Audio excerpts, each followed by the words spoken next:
28 অক্টোবরের ঘটনায় মামলা করবে বিএনপি।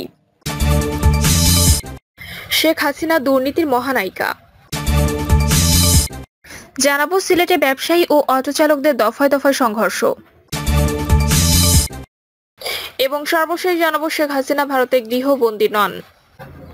শুনছিলেন সংবাদ শিরোনাম, এবারে বিস্তারিত। 28 অক্টোবরের ঘটনায় মামলা করবে বিএনপি। 2023 সালের 28 অক্টোবরের ঘটনায় মামলা করতে যাচ্ছে বিএনপি। ওই দিন রাজধানীর নয়াপল্টনে বিএনপি কেন্দ্রীয় কার্যালয়ের সামনে আয়োজিত মহাসমাবেশ ভণ্ডুল করতে ব্যাপক হামলা ও ধরপাকড় করা হয়।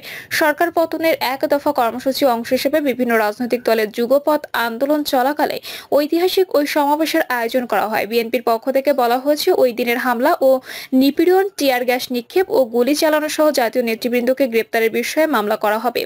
এক সংবাদ বিজ্ঞপ্তিতে দলটির পক্ষ থেকে বলা হয়েছে, আজ 12 সেপ্টেম্বর বৃহস্পতিবার বিকাল 5টা নাগাদ রাজধানীর পল্টন থানায় মামলার আবেদন করা হবে দলের পক্ষ থেকে। শেখ হাসিনা দুর্নীতির মহানায়িকা। বিএনপি চেয়ারপারসন খালেদা জিয়ার ব্যক্তিগত সহকারী শিমুল বিশ্বাস বলেছেন, আওয়ামী লীগ সরকারের আমলে শ্রমিক সহ বিএনপি নেতাকর্মীরা মিথ্যা মামলা ও হামলার শিকার হয়ে একদম নাস্তানাবুদ হয়েছেন। ছাত্র জনতার বৈষম্য বিরোধী আন্দোলনে আওয়ামী লীগ সরকারের পতন হয়েছে। 5ই আগস্ট পেছনের দরজা দিয়ে শ্রীগালের মতো পালিয়ে আত্মরক্ষা করেছেন অনিয়ম ও দুর্নীতির মহানায়িকা শেখ হাসিনা। তার শাসন আমলে কোনো বাক স্বাধীনতা ছিল না। প্রতিবাদ করলে কিংবা সত্য কথা বললে তাকে মিথ্যা মামলায় জেলের ঘানি টানতে হয়েছে।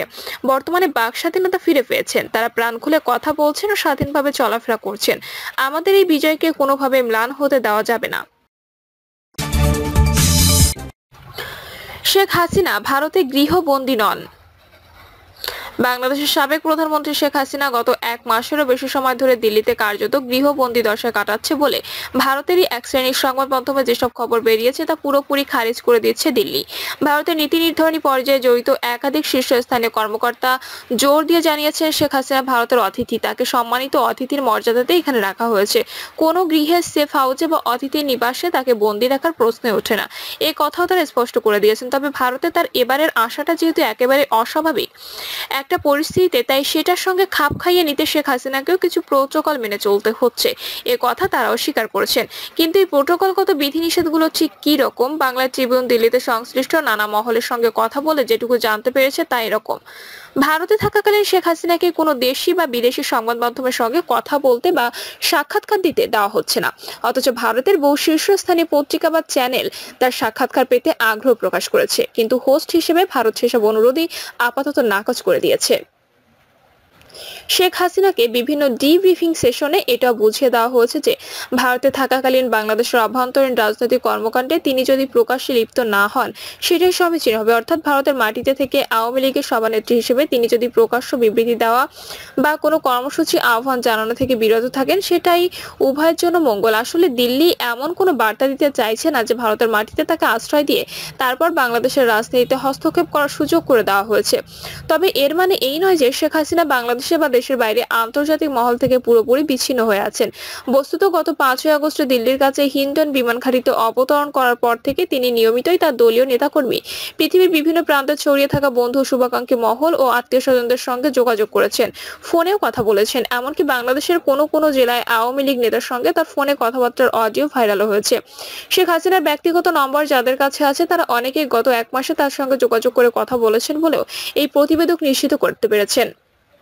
ভারতের এক কর্মকর্তা বলেছেন, ব্যক্তিগত পারিবারিক স্তরে তার রুটিন যোগাযোগের সব চ্যানেলই চালু আছে। যতদূর জানি তাকে শুধু প্রকাশ্য রাজনৈতিক কার্যকলাপ থেকে বিরত থাকতে অনুরোধ করা হয়েছে, আর তিনিও সেটা মেনে চলছেন।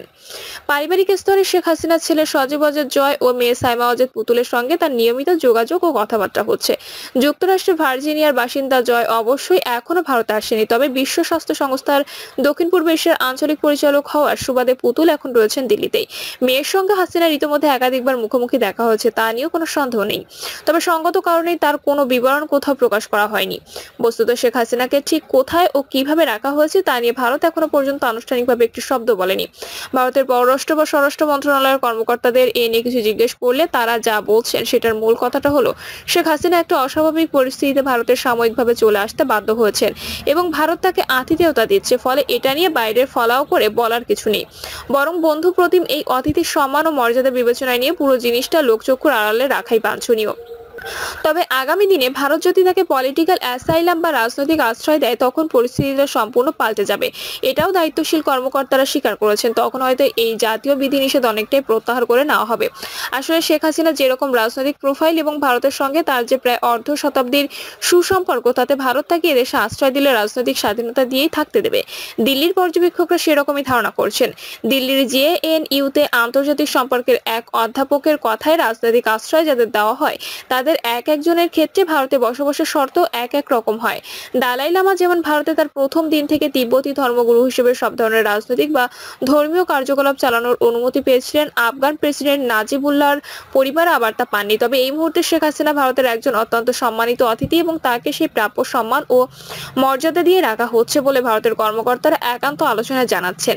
এমনই একজন কর্মকর্তার কথায় এমনও দেখলাম কোথাও কোথাও লেখা হচ্ছে ভারত নাকি তাকে সুপার শপে দৈনন্দিন বাজার করতেও যেতে অনুমতি দিচ্ছে না। এর চেয়ে গাঁজাখুরি মিথ্যে কথা আর কিছুই হতে পারে না।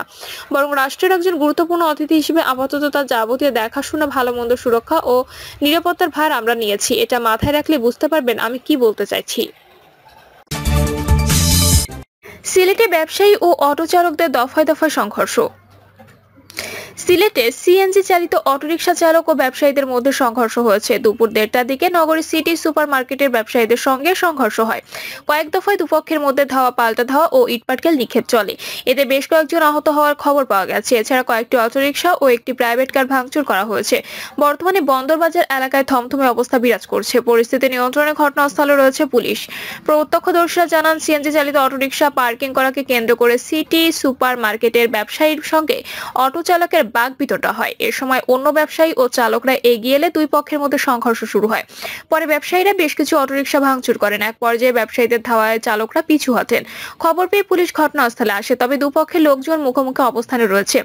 অটোরিকশা চালকরা বলছেন, সিটি সুপার মার্কেটের সামনে একজন চালক গাড়ি পার্কিং করছিলেন। এ সময় একজন ব্যবসায়ী দোকান থেকে রাস্তায় পানি ফেলে চালকের উপর পড়ে। এতে ওই চালক প্রতিবাদ করে ব্যবসায়ীরা তার উপর চড়াও হন।